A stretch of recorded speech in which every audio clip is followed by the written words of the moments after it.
Welcome to the CBS Radio Mystery Theater Archives, the only YouTube channel which has the original classic episodes of the CBS Radio Mystery Theater in order with no ads. Thank you for listening, and now, enjoy the show.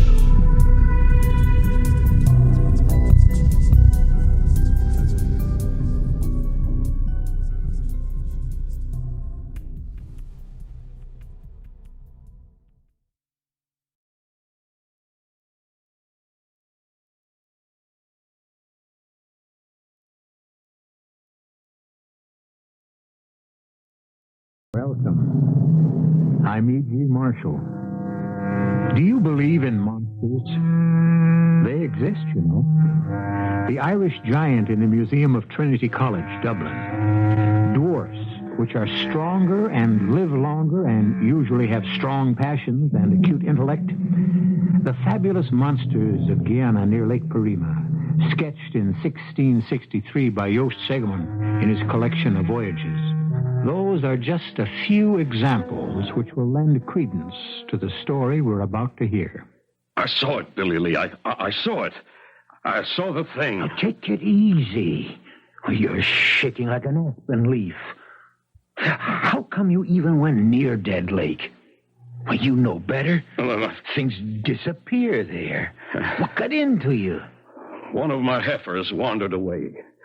I saw him grazing down toward the lake. I just plumb forgot about the stories and went after him. When I got within 100 yards of him, the heifer was on the shore drinking. And that's when it came out of the water and grabbed him. The heifer disappeared.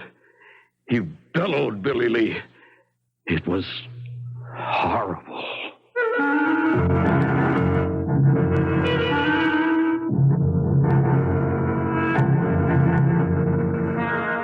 Our mystery drama, The Horror of Dead Lake, was written especially for the Mystery Theater by Ron Winsor and stars William Prince and Gordon Gould.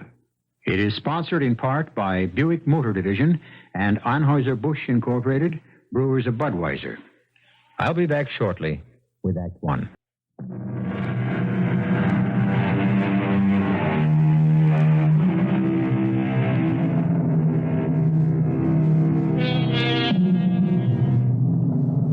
The earliest times, monstrosities have attracted attention and have engendered the cloying fear we experience in the presence of the unnatural. The Loch Ness Monster, for example.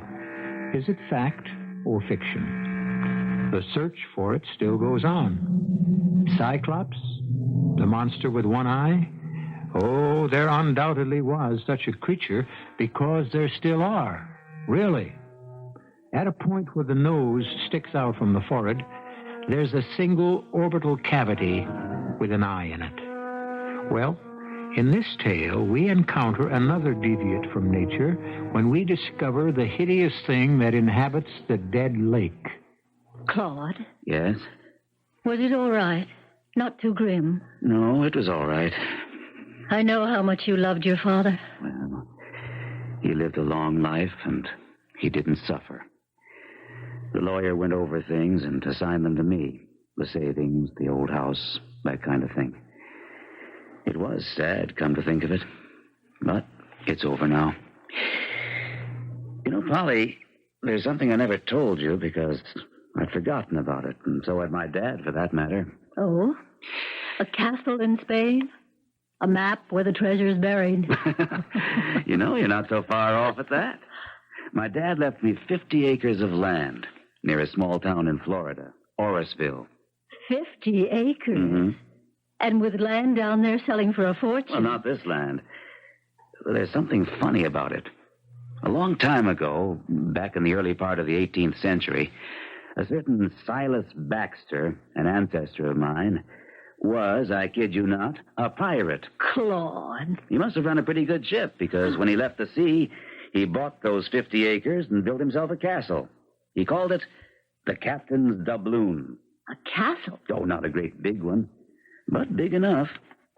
The history of the Captain's Doubloon has been handed down from one Baxter to another. and was among my father's papers. I see. What I've been left is the captain's doubloon in a state of ruin, the acreage, and something named Dead Lake. Why? Because nothing lives in it. That's creepy. My father never had any interest in the property. I don't know if he ever saw it. But we do own a ruined castle and 50 acres of land. With a dead lake where nothing lives. That's right. Claude, we ought to sell it. I think so, too. You know, it's funny nobody has ever wanted to buy it. Maybe they did. But my father never said anything about it to me. Dead lake. Claude, Yeah? let's go see it. You mean it? Sure. Florida's no big trip from Philadelphia. Can you get time off from your job? I think so. I could take off Friday, and we could have most of Friday and the weekend. I can't promise anything, Polly. The captain's doubloon is a ruin. Maybe the acreage is worthless. But what about Dead Lake? I'd like to know why it's dead. Wouldn't you? Yes. Tell you what I'll do. I'll telephone the lawyer who settled my father's estate. Maybe he can give me the name of someone to see when we reach Orrisville. I don't think Orrisville's much more than a widening in the road. I'm so excited. A deserted old castle, a dead lake. Makes chills run up and down my back.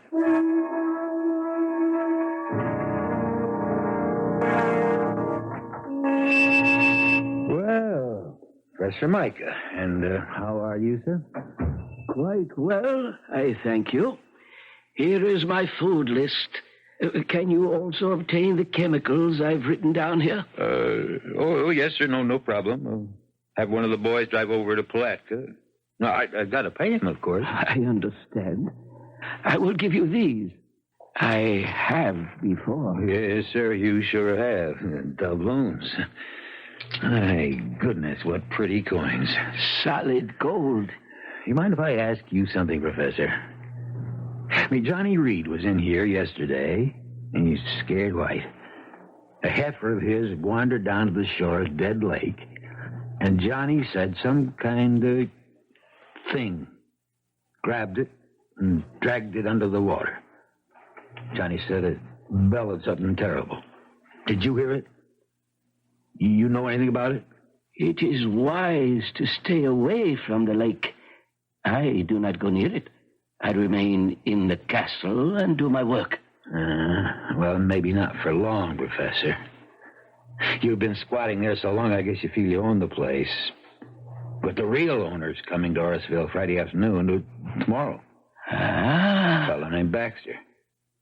Same as Captain Silas Baxter, who stole all them doubloons from the Spanish. Like these you just gave me. I have found a few. Where'll you go if Baxter tells you to get out? I will have no choice. I would leave. He will discover that the property is worthless. When he goes home, I will return. Maybe. You got this idea of developing the land and selling it for home sites. You have tried to do that before, Mr. Billy Lee. I sure did. Well, those persons I drove over to look at the land never did find their child. Quicksand? Not according to the sheriff and his men. They scoured and dredged the lake. All they found was some of the child's clothes. Yes, regrettable. The lake is dangerous. Why? There are unknown things in nature. It is better to let them remain unknown. Now, I will return tonight for my supplies. Oh, hello there, Professor. Good morning. I tell you, Billy Lee, he gives me the creeps. He may be gone soon, Johnny. Yeah? How come? New owner's arriving tomorrow. Named Baxter. I can't say I'll be sorry to see Professor Micah go. He's in league with the devil. You remember that parrot? Oh, I sure do. Grew to have a wingspan of 10 feet. Vicious thing. I remember we all went out and gunned it down. A horrible thing. Where did it come from? His experiments? That was just an ordinary little old parrot, no bigger than a crow. You saw what it became. Micah did that. He's always experimenting with something. Look here. More doubloons. Wonder how many he's got. Just a few, he says. Old Silas Baxter's supposed to have had thousands of them. But even if that old room's full of them, I wouldn't go near it with an army. You gotten over your scare? No, and I never will. That was the awfulest thing I ever saw, that poor heifer being pulled under the water by some thing. And what did it look like? What I saw of it was a kind of red color, round and fat, and it had horns kind of sticking out in front like feelers. There ain't no such thing, Johnny. Back up on that Billy Lee, I saw the thing.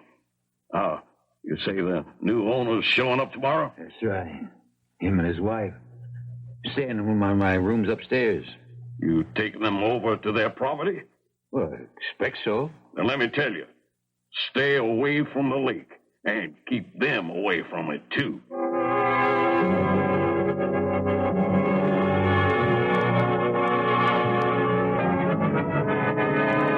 The room's lovely, Mr. Harrison. Oh, Billy Lee. Oh, I'm pleased you like it, Mrs. Baxter. It's fine. I like your store, too. Oh, it ain't much. Just a general store. Got just about everything in it that folks around here need. Well, it's very nice. Not bad for a one-horse town. Horseville isn't much, but those of us who've been here all our lives, we like it. If you want excitement, there's Palatka close by, and St. Augustine's only 40 miles away. Nice country. We landed at St. Augustine and drove down. I enjoyed it. There's lots of pine, isn't there? Oh, sure is. Paper pulp. It's big business down there. And cattle. He's a rancher now. Hi, Johnny.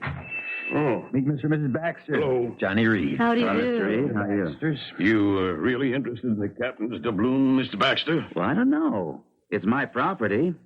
I might want to sell it off or interest some developer. I should think it'll be worth quite a fair amount of money. You look skeptical, Mr. Harrison. Why are you shaking your head? No, don't go scaring him, Johnny. That's just what I'm going to do. It's not fair to keep him ignorant. Is it Dead Lake? Now, how did you guess that, ma'am? Well, the name. There's something spooky about a lake that's dead. It's dead all right, except for one thing. There's something in it. Something I saw with my own eyes, and it's really something terrible. Oh, come on, Mr. Reed. I don't blame you, Mr. Baxter, for looking at me as if I'm escaped from the mental home. But a few evenings ago, one of my herd, a nice little heifer, went to the edge of the water of Dead Lake, and some awful thing grabbed it and dragged it under. A thing? What's a thing? Nobody knows, Mr. Baxter, but Johnny saw something. And strange things have happened down there before. Oh, and another thing, Mr. Baxter. For over 30 years, a squatter's been living in the ruins of the castle. A man named Micah. He was a professor. I'll tell you about him when we drive out. Spoke to him yesterday morning and said he'd probably have to clear out. He agreed, but you'll meet him. A professor? And he's a squatter? What does he do? You'll excuse me for saying it, Miss Baxter, but I think he consorts with the devil. Oh, that's a little hard to believe in this day, Mr. Harrison. Oh, he's some kind of scientist. Always sending for chemicals to Palatka, to St. Augustine. He's, now what did he call himself? An something or other. Embryologist? What's that, Claude? It's a branch of science concerned with the formation and development of the embryo. Teratology is the study of deviation from the normal. By golly, that explains the parrot with the 10-foot wing spread. What? It's the truth? I can swear to that, Mr. Baxter. Half the village went gunning for it. We shot it down. Oh, it's not possible. Yeah, neither is that thing that lives in Dead Lake.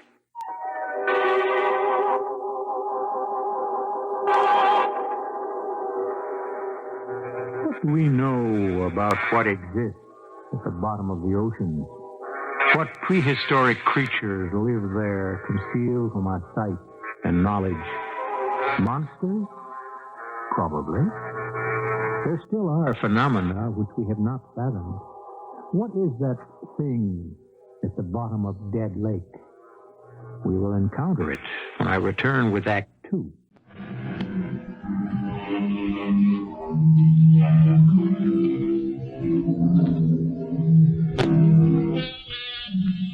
The subject is monsters.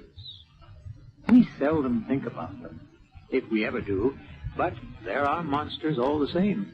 They are, in fact, studied in zoology under a special branch named petrology, concerned with deviations from the normal in the embryo. When deviations occur, the result can be a monster. Primitive man believed that a monster was the result of a woman's pact with Satan. Nonsense, of course. But the fact of the monster remains. What beautiful little birds you are. Which one of you will it be today? I have grown attached to all of you, but it must eat. An immutable law of nature. One feeds upon another, and that is how I learn. And that is what I live for, to learn. The great plant must live, and it is a carnivore.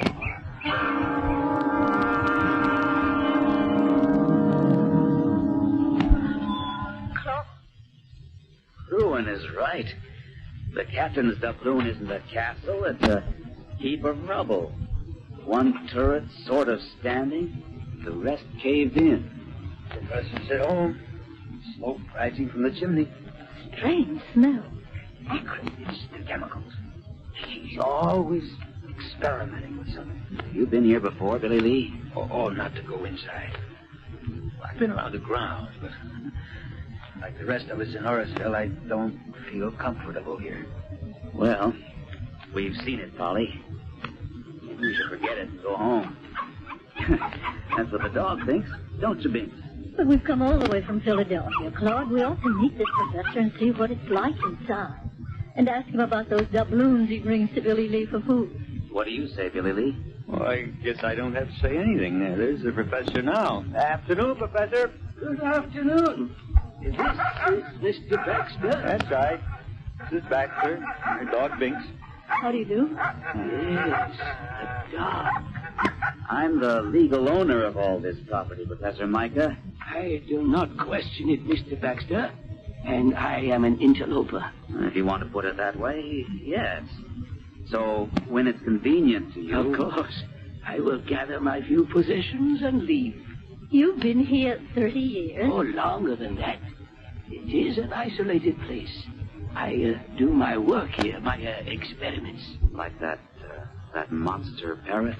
I told him about that, Professor. You remember how some of us in the village had to gun it down? Yes, I have not forgotten. A pity. Well, I don't know about that. I mean, killing sheep and almost dragging off a child. The destruction of a master's scientific achievement, a phenomenon, proof that experiments in tetralogy can produce new breeds of animals that could change the face of the earth. I wonder if we might see the inside of the castle. You are the owner. Well, I don't want to inconvenience you. It is no inconvenience, but I caution you, do not wander away alone. I have experiments in many stages of development. Some of them are dangerous. A Venus flytrap is one of them. So I know about them. They eat flies. Interesting little plants. Carnivorous. Follow me. It would be wise not to bring the dog. I'll take him back to the car, Polly. No, let me. Come on, Binks. Hey, you folks get your fill of the castle. And I'll be outside. Come on. Come on, Binks.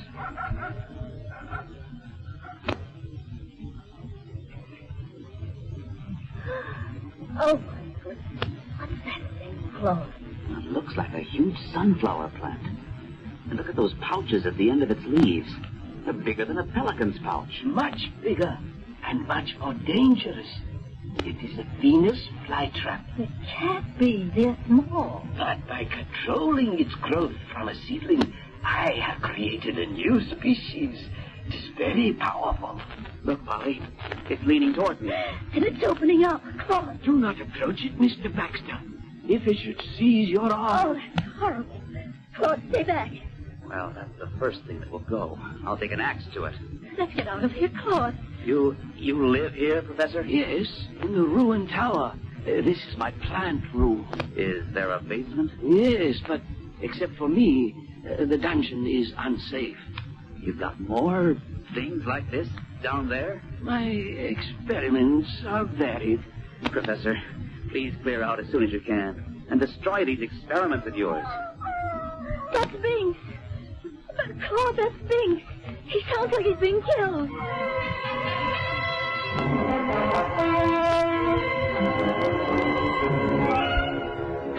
Mrs. Baxter, all right? Yes, Billy Lee, thank you.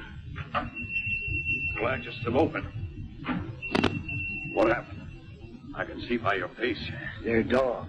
What? It wasn't anyone's fault, Billy Lee. Binks slipped his collar. No. And ran loose. Down the dead lake. I ran after him, but not in time. I saw it myself this time, Johnny. It rose up out of the water, a round, huge, slimy thing, and dragged the dog into the lake. What is it? What is the thing? I never saw anything like it in my life. I don't know what it is, but it's probably one of Micah's experiments. We went there this afternoon. My wife and I went into Micah's room in the castle. And, Johnny, it made my hair stand on end. Binks said the dog whined and wouldn't go with us. Billy Lee said he'd wait outside with the dog. I was taking him back to the car. He fought the leash so hard, he slipped his collar and he flew toward Dead Lake. Ran after him, but by the time I got within 50 yards of the shore, something caught the dog and was dragging him under. If I was you, Claude, I'd cut my losses and forget the place. No, sir. I'm going to get rid of Micah and find out just what makes Dead Lake dead. There's something in it. You caught a glimpse of it. So did Billy Lee. A big, fat, slimy thing with horns. Now, what is it? I know a man who might know. A friend who's a zoologist at the University of Pennsylvania. I've telephoned him for help. He'll be here late tomorrow. Then we're going out and solve this filthy, hideous mystery. Now that you've met Dr. Petty, let's hear what he has to say. You're on, Joe. I see everyone's well armed. Well, there's something in Dead Lake, Dr. Petty. And if we catch sight of it, we're going to blow it to bits. Binks was my dog. I'm going along. I'm not afraid, and I can handle a gun. Well, all right. My plan, for what it's worth, Joe, is for all of us to go out there now. It's 5 o'clock. We ought to get there in half an hour. Then you and I will go inside and find out if Professor Micah has cleared out. If he hasn't, I'll throw him out. Then we'll destroy that awful plant. Once Micah's gone, all of us will explore that dungeon. Maybe that's where he's got the thing. You got any idea of what it might be? You described it as about 6 feet long, fat, slimy, with horns. Colored, a reddish kind of color. You know what it makes me think of? A giant snail. But they don't eat flesh, Johnny. Could it be a giant slug? I don't think so. I don't like to speculate, Claude, but since you telephoned me yesterday, I've been doing some research, although I don't believe all this. It's true, Dr. Petty. As a scientist, it's hard for me to believe, but I accept what you've told me. Why, Joe? What do you think it could be? A member of the Hirudinai, which is a branch of the Chaetopod worms. What? It's a worm? No, Johnny, but it could be a monster leech. One of those things that attaches itself to the skin. Yes. In Egypt and in the Near East, there's an aquatic leech that lives in streams and ponds and does extensive damage to horses and other baggage animals. Leech? Make my skin crawl, Joe. Well, they've been used extensively in medicine.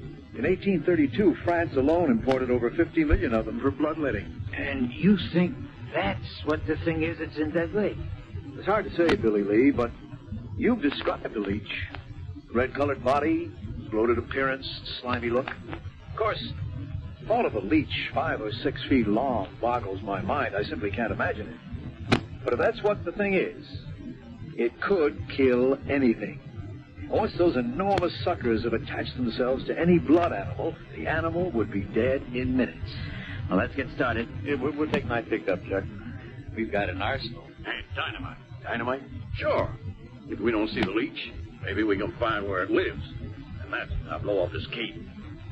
People around here have a score to settle with that monster.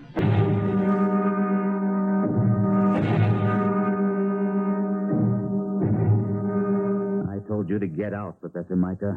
So you did, and I will leave now. I have not had time to... Out. You have a rifle and a shotgun. Why? We think there's a monster leech in Dead Lake, and we intend to destroy it. Fantastic. I want you out of here. I have packed what I can carry. The rest I leave to you in the name of science. Get out, Professor.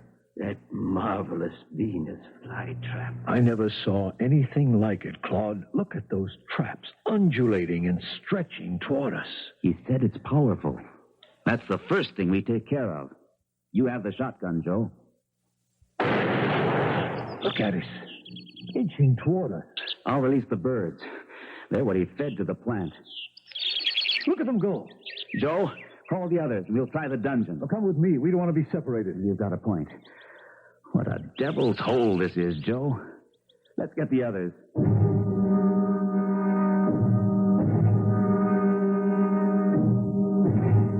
Glad I brought the axe. Did you see that thing try to wind itself around me? Some kind of vine? Strong as wire. It's just awful down here. What's that over there, Claude? Shine your light. A huge door. Hinged with a drop lock. Do you think... Don't open it, Claude. Shh. Mister, what's that? Sounds like something breathing underwater. Wet, bubbly kind of breathing. There's one way to stop that. No, Claude, don't shoot. I've got a better idea. There is something behind that door. If it's the thing, the giant leech, you won't kill it with one shot. Oh, what's your idea, Dr. Petrie? Well, that door must open into a tunnel, and the tunnel probably leads to the lake. Now, if we can trace the tunnel from above, on the ground, and see where it leads to, Johnny here can dynamite the entrance and block the thing in. That's when we'll have it trapped, and that's when we'll kill it. Good idea. Everyone stick together, and we'll go back upstairs and out. Oh, I never want to see this place again. You'll be all right, Polly, when we get out into the air. Come on. Walk between Joe and me.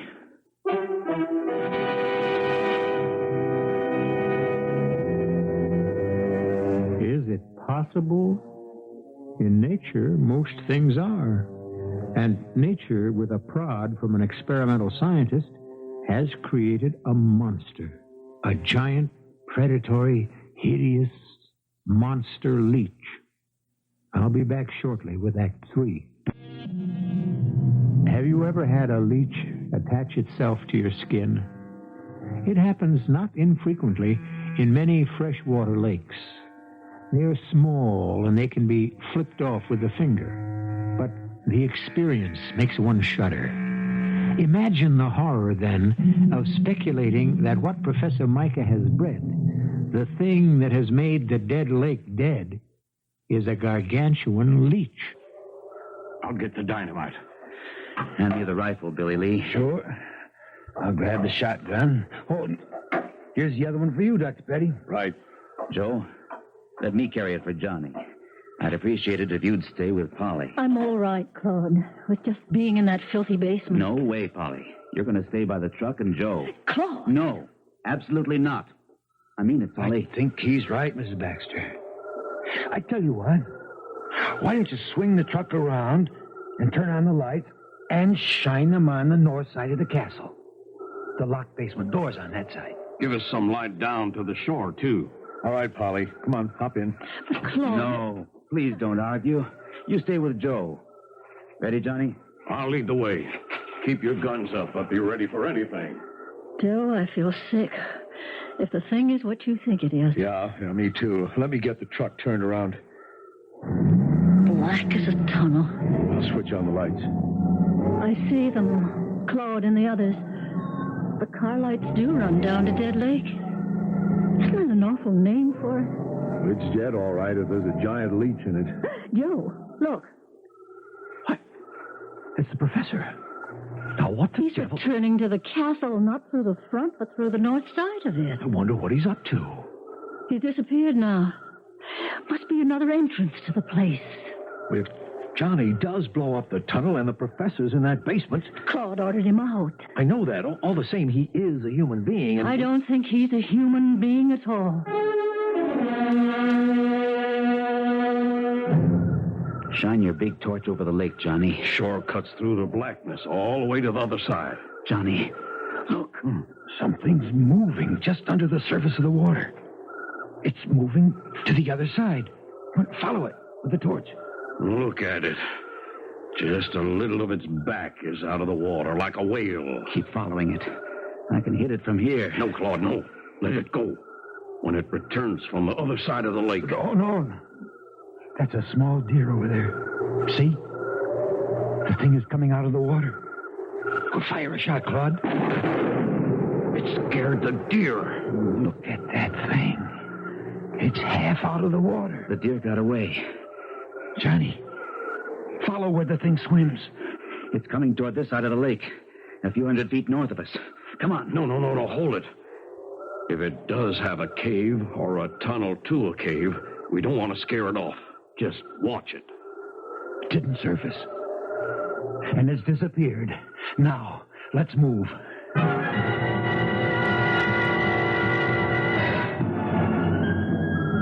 All set, Johnny? Yeah. Here goes. Claude, run that torch along from where Johnny blew the entrance, back toward the castle. That's it. Look. Yeah. The force of the explosion in the tunnel lifted the ground above the tunnel, and now we can see its path. It does go to the castle. It goes to that barred door in the basement. We've got the thing trapped. Maybe it's dead. That was a terrific blast. But we got to make sure, Claude. There's only one way to do that. We have to open that big barred door.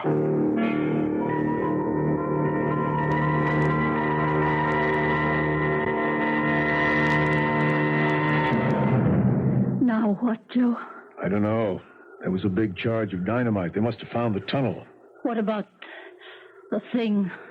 It's dead, probably. Just the force of the detonation could kill it, but I don't know. Look, they're coming back. Maybe they'll tell us what happened. There, that got their attention. Is it dead? Claude? Is it dead? I don't know. We hope the explosion caved in on the thing and killed it. But we don't know. And there's only one way to find out. We have to go back into the castle. Oh, no. We have to, Polly. You saw it? Enough of it, Joe. It's a leech, all right. A monster leech. How big, Claude? At least 6 feet long. Round as a hippo and reddish in color. When it came out of the water, it writhed like a snake, and its blood-sucking cups, or whatever you want to call them, were bigger than $50. It's the most revolting creature I've ever seen. How in heaven's name did it ever come about? Experimental breeding and crossbreeding. Professor Micah developed gigantism in some strain of leech until he achieved one with monster size. But why would he want to do something like that? All scientists, Billy Lee, are fascinated by the subject of life. How it can be controlled and developed. He's in there, Claude. In the castle. Micah? That's right. The headlights from the truck picked him out just as he disappeared through some of those big stones on the north side. Well, then, we may have killed him. The blast. If that blast blew open that hinged door... Come on. Let's see where he went in, and we'll follow him. Leave the dynamite detonating box here, Johnny. Grab this shotgun. You told him to get out, Claude. Why would he want to come back? Joe, I'm afraid. You stay here with me. There's nothing we can do to help. But if something should happen to Claude, and it was my idea to come down here, he didn't want to. And now if something should happen...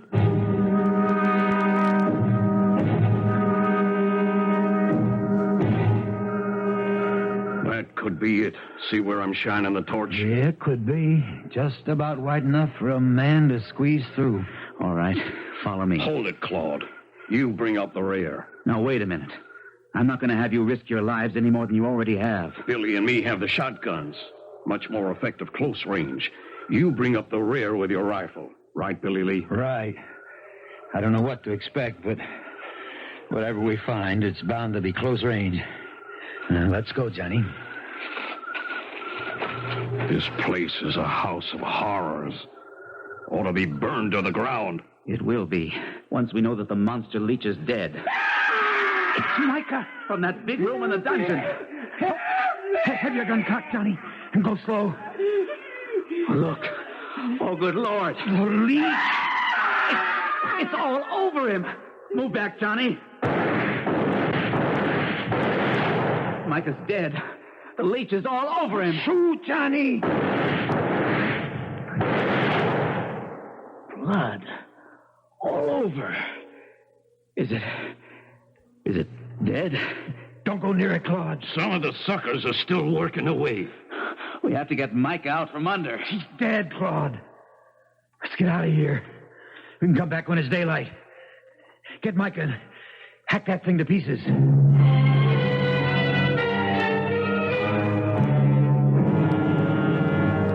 Joe, I can't stand it. You just have to, Polly. We're not leaving this truck. But those gunshots, what have they run into? I can't guess. You can, but you won't. What if that blast of dynamite blew out that hinge door? If the thing wasn't killed in the tunnel? Hold it. They're coming out of the front of the castle. You see the flashlights? They're safe. Oh, Joe, they're safe.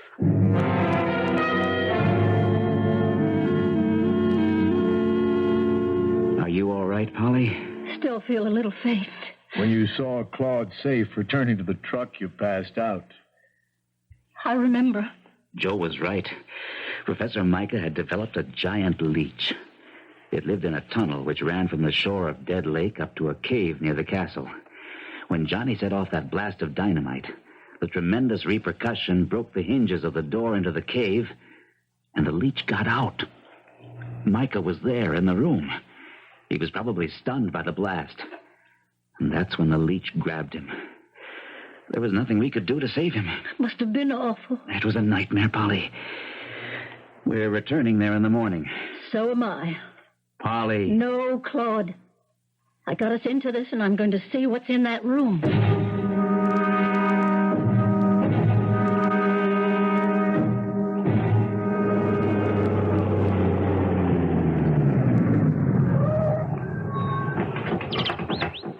Listen to the birds.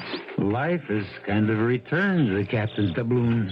I don't feel much like going down into that basement again. And I'm not sure it's safe for Miss Baxter. Don't you worry about me, Johnny. Now that I know the monster leech is dead, I'm not afraid. All right. But let's go in through the front. Have we got everything? Lights, ropes? And my shotgun, just in case. And camera. Watch your footing, Polly. And when we go down into the dungeon, stay between us. Let me lead, Claude. I've got the gun. There it is. Oh, Claude. Poor old Micah's under that thing. Aim that big light right at it, Johnny. It's incredible. It's 6 feet long and 4 feet thick. Micah let out one scream, and then he was dead. Partly fright, maybe. Keep the light trained on him, Johnny. We'll try to pull him free. Let me take a few pictures first. No one's going to believe this horror. Claude, what about Professor Micah? What happens to him now? We give him a decent burial. And Joe wants to find out, if he can, why Micah did all this.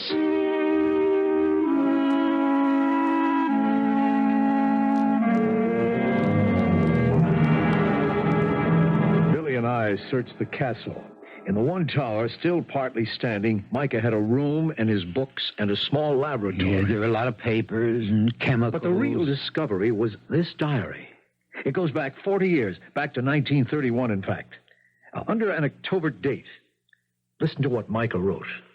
Today, I was discharged as an assistant professor of zoology because I was consulted by a friend whose son was certain to die from acute nephritis. I urged the man's doctor to attempt a transplant.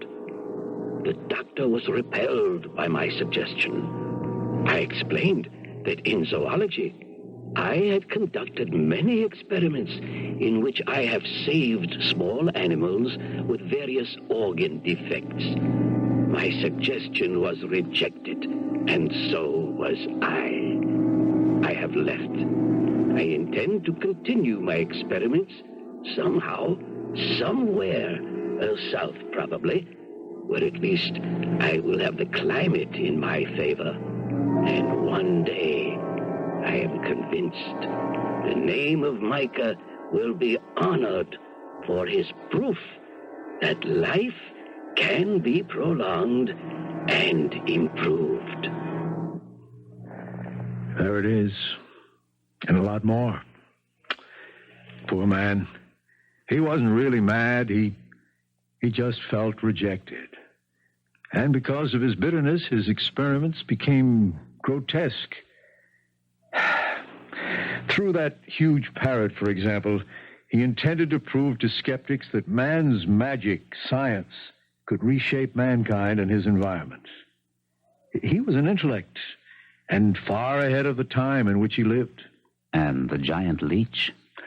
Like the parrot, another proof of what Micah maintained, control of life. And both got out of hand. I'm going to publish Micah's papers, Claude. And I'm going to burn the Captain's doubloon to the ground, make that land habitable again, and stock Dead Lake with fish. That horror is gone. Nature, with a little help from me, will restore it.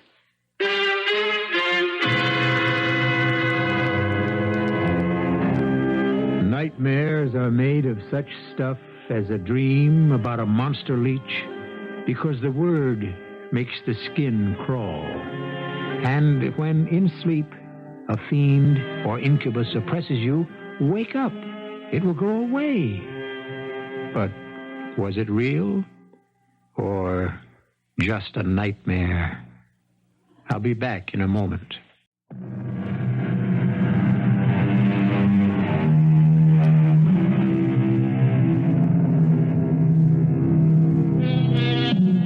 It is foolish, I think, to dismiss anything. Was it conceivable years back to imagine men walking on the moon? Is the notion of a huge killer shark unimaginable? We know a great deal about Earth, something about the universe, but isn't anything, or almost anything, conceivable? Monsters are, and our story's giant leech was one of them. Our cast included William Prince, Gordon Gould, Ann Shepard, George Petrie, and Gil Mack. The entire production was under the direction of Hyman Brown. And now, a preview of our next tale. Who is it? I can't see over the back of the seat. I don't know about the passengers, but it's the stewardess who was up front. How did she get to the rear of the plane? I don't know. That's it. Stewardess? In a moment, Mr. Morris. Miss Newman in S1 and Mr. Downing in S2. Make them secure. Stewardess, I demand to be released and let off at this stop. Thank you, boys. As soon as you're out, we'll button up and take off. Stewardess! Do you hear me? Didn't you hear? Why won't you listen? We are in the takeoff run. Please do not smoke and make sure that all safety belts are fastened. Not release until a light goes on. Do not release. Collapse. Who has a chance? Can't you stop it, Mr. Moss? Some way. I guess I can't, Jenny. Radio Mystery Theater was sponsored in part by Allstate Insurance Companies and Contact, the 12-hour cold capsule. This is E.G. Marshall inviting you to return to our Mystery Theater for another adventure in the macabre. Until next time, pleasant dreams.